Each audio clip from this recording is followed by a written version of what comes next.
Здравствуйте, в эфире новости спорта, в студии Власий Сергеев. Английский футбольный клуб «Арсенал» одержал победу над итальянским «Наполи» в первом матче четвертьфинала Лиги Европы.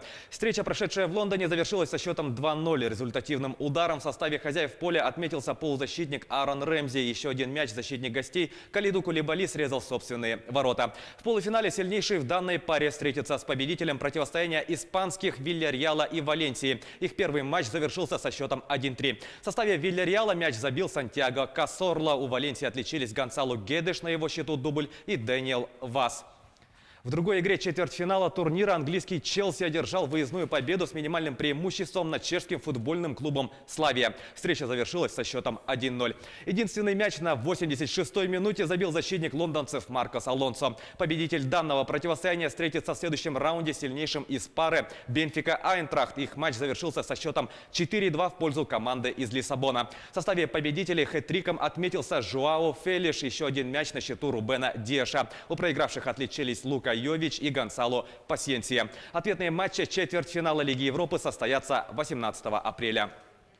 Российский баскетбольный клуб ЦСКА обыграл казахстанскую Астану со счетом 91-72 в заключительном для себя матче регулярного чемпионата Единой лиги ВТБ. Самым результативным игроком матча стал американский форвард Астаны Джей О'Брайен, набравший 25 очков. В турнирной таблице ЦСКА занимает первое место, имея 22 победы после 26 встреч. Обогнать армейцев могут лишь баскетболисты казанского «Уникса», если победят в оставшихся 4 матчах регулярки. Астана на данный момент идет шестой, выиграв 14 из 23 поединков.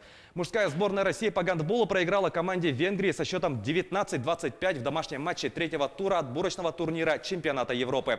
После 3 туров соревнований в активе российских гандболистов 4 очка. Команда занимает второе место в группе, отставая от лидирующих венгров на 2 балла. Следом идут итальянцы с 2 очками и словаки, не набравшие ни 1 балла. Следующий отборочный матч россияне снова проведут с командой Венгрии. Поединок пройдет 14 апреля в венгерском РД.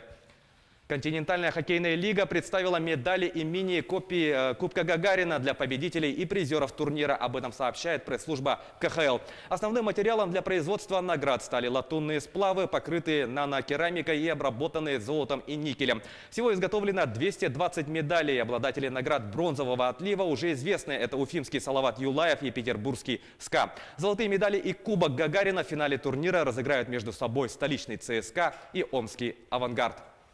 Айхальцы готовятся к лыжным гонкам. Соревнования пройдут на прежнем месте. Маршрут остается традиционным. На старт выйдут работники айхальских предприятий, школьники и ветераны спорта. Подробнее расскажет Альбина Шарафетдинова.